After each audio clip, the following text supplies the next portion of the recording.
Miss ডরোথির ঘরে ঢুকে বিষের ইঞ্জেকশনের সিরিঞ্জ হাতে পেয়ে চমকে গেল সোনা। ধরে ফেললো সব চক্রান্ত। হ্যাঁ বন্ধুরা, আমরা এমনটা দেখতে পাবো অনুরাগের ছোঁয়া ধারাবাহিকের আগামী পর্বগুলোতে। বাবার সাথে চারুর বিয়ে দেওয়ার জন্য উঠে পড়ে লেগে যায় সোনা, আর সোনার চোখে জল ফেললে সোনার কষ্ট হয়, তবুও সোনা থেমে থাকে না। মাকে জীবন থেকে তাড়ানোর জন্য সোনা একের পর এক ভুলভাল সিদ্ধান্ত নিতে থাকে। সোনা রূপার বাড়ি যায় এবং রূপাকে ঘটা করে নিমন্ত্রণ করে আসে। তবে সোনা বাড়িতে এসে চোখের জল ফেললো এবং ভাবতে থাকে, মা তুমি আমাকে ভালোবাসলে না, তুমি আমাকে শুধু জীবনে ক্ষতি করে গেলে, তুমি আমার জীবনটা শেষ করে দিলে মা। আর তার জন্য তোমাকে আমি জীবন থেকে, আমাদের সবার জীবন থেকে দূরে সরাতে চাই। আমাকে আমাকে আবার বাবার বিয়ে দিতে হচ্ছে, আর এসব কিছু আমাকে দেখতে হচ্ছে। তোমার জন্য আজ আমি সাদা পোশাকে আছি মা।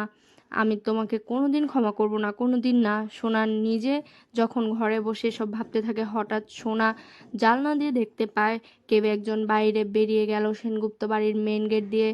দেখেই সোনা চমকে যায়, ভাবতে থাকে এত রাত্রে কে বাইরে বের হলো, দেখি তো মেন দরজাটা বন্ধ কিনা। সোনার নিচে নামতে যায়, ঠিক তখনই মিস ডরথির ঘরের লাইটটা জ্বলছে এমনটা দেখতে পায়। দেখে সোনা চমকে যায়, ভাবতে থাকে তবে কি মিস ডরথি বাইরে গেলেন, কিন্তু এত রাত্রে উনি কোথায় গেলেন।